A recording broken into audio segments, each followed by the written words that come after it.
Okay, good afternoon, ladies and gentlemen. My name is Nemeka Onyeka Ojeriri. As usual, the 45 seconds speech or 45-second comment by Dr. Ngozo Konjo-Iweala, our illustrious daughter, has already taken another dimension. People have started twisting it to play politics. You see, we need to be honest with ourselves in Nigeria. What Dr. Ngozo Konjo-Iweala said is very simple. We've been able to stabilize the economy. And I will explain to you what she meant by that in very clear terms. Let me tell you what this government achieved over the last 2 years. And I've always praised Yemi Cardoso. I've always talked about the yeoman's job Yemi Cardoso that is doing, despite the fact that it's detrimental to the growth of local enterprise and productivity because of the huge cost of funds that have come as a consequence of what he's doing.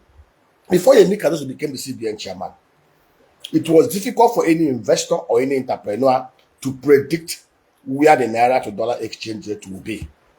We know that we are a heavily import-dependent economy. We produce practically nothing. And the only way any investor, one of the key factors any investor will be looking at when he investing in Nigeria is, if I'm to bring my XYZ amount of dollar and I want to take it out in the next 1 year, at what rate will it be? Assuming I bring in my $1 million at 1,000 naira, which is 1 billion naira, and I invest it in an economy, and maybe at the end of the year I made 1.2 billion naira turnover, 200 million naira profit. Would the exchange rate be at 1,500, which will have wiped out my capital and my profit? So what Yemi Cardoso have done is to ensure stability on the FX market. Of course, he did what he was able to do based on what was available to him before Yemi Cardoso became governor. In fact, prior to 2015, the governors of the CBN, before Yemi Cardoso came in fact, before 2015, the governors of the CBN had the privilege of always having NNPC sell our crude oil and remit nothing less than $3.5 billion into the foreign account monthly. So they were awash with dollar liquidity. And of course, we had huge foreign diaspora remittances, almost about average of $20 billion coming. So we had huge reserve of dollar liquidity inflowing into Nigeria to defend both the importation of goods and services and the criminality that was occasioned from the public sector.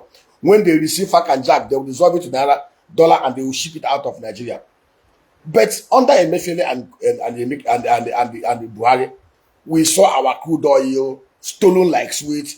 We saw the revenues flowing for NNPC tanked below $1 billion. And so by the time Yemi Cardoso came in, Yemi Cardoso was saddled with a multiple exchange rate regime that was criminal and had a criminal arbitral gap of almost about $300 to $1. So he began the cleanup. First of all, he did massive sack, massive layout, which was what we advised President Bola Tinubu on the fiscal side when he became the president. Yemi Cardoso did a yeoman's job, was able to clear off the unremitted forwards, about $7 billion forward that was overdue at the CBN. So under him, we have had FX stability, but at a cost. Anybody knows, a basic economist knows that once you jack up your NPR, Nigeria is a country that has to have some good sovereign rating. We have 37.5 billion barrels of crude reserve backing us. And so a usual foreign portfolio investor who will put his instrument, will pull out his instrument, it may be in Japan, where interest rate is at low single digit, or maybe 0.5%, 1%. And he comes into Nigeria to buy the federal government instruments, our T-bills and other things, at double digits, backed with hedges or sovereign guarantees and other things. Of course, he knows that within a space of 1 year, he goes back with his dollar and with his 20% return on investment, which he cannot get elsewhere. So what Yemi Cardoso has been doing is to use the monetary policy rate or other available monetary policy instruments to enable him achieve FX stability. And for the past 1 year, we've had relative FX stability. Kudos to Yemi Cardoso. But FX stability at what cost? Today, cost of fund in Nigeria. For those who do not know, monetary policy rate is the discount rate. If CBN is taking money at 27%, that simply means it's the risk-free rate upon which other lenders will build in their premium. That is why if you go to any commercial bank in Nigeria today to take money, you will not see money at anything less than 30%. Unlike in Kenya, where the NPR is at 9%. Unlike in India, like Malaysia, like Vietnam, where the NPR is about 4-5%. So you begin to understand the implication.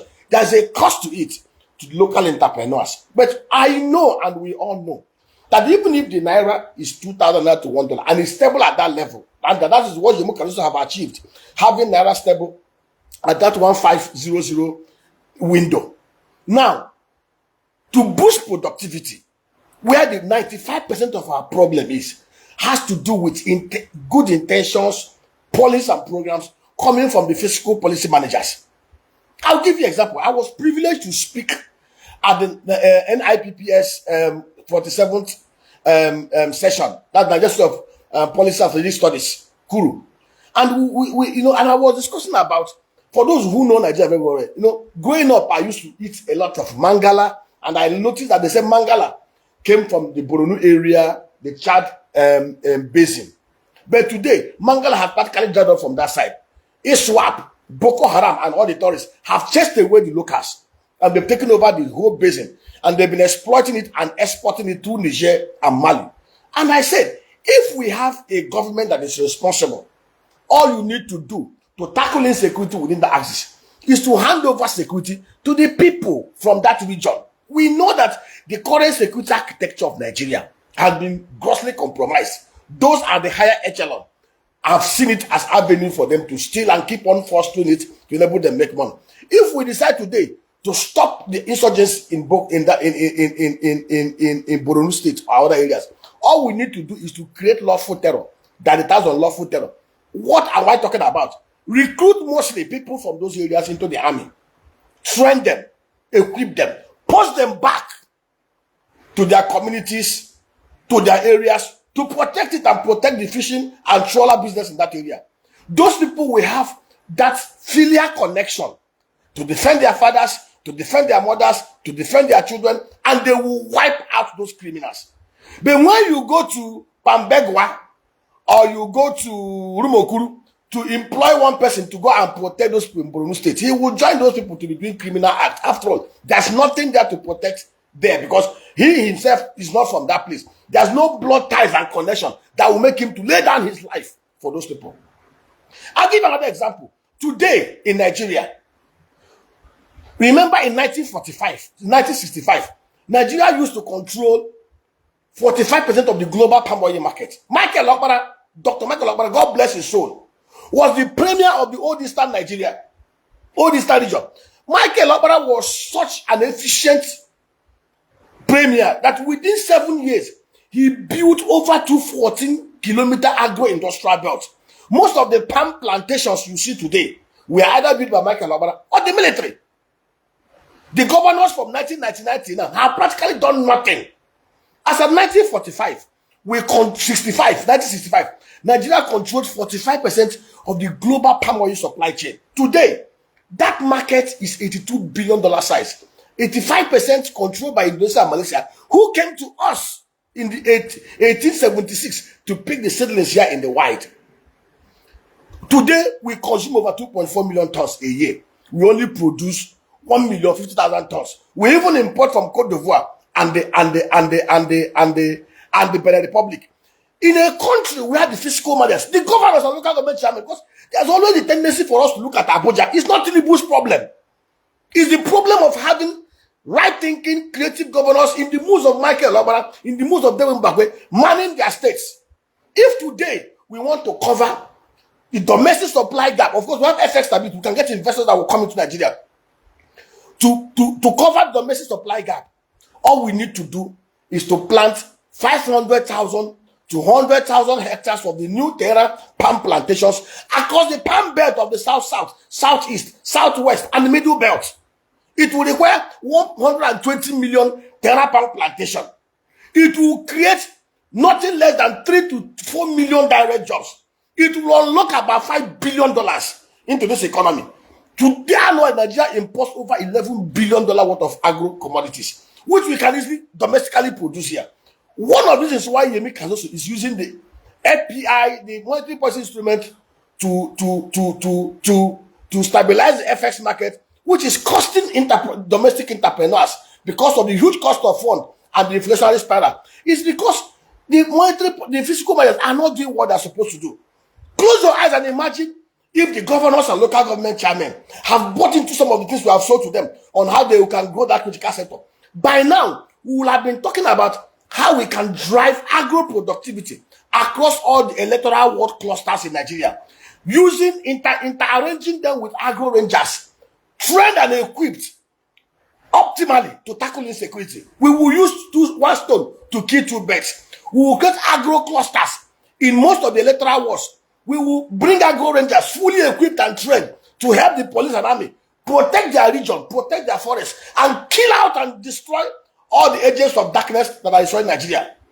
If we begin to produce $250, $300 billion worth of agro commodities and export it out of Nigeria, if we have 800,000 agro rangers fully trained and fully equipped and fully paid, they will help us to create the secured environment for other enterprise growth to go on. And you know that there's nothing produced and manufactured in the whole world that does not have things to do from either the surface of the earth agriculture or beneath the earth, which is solid mineral and which we have in abundance here.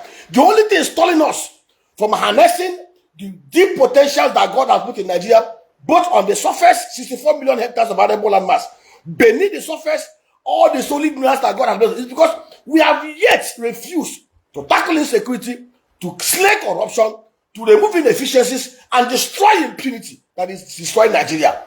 When we do the right things, mostly from the side of the governors and local government chairmen and the presidency, who are the part of the 95% problem we have in Nigeria, to support what Cardoso is doing by putting in place price stability.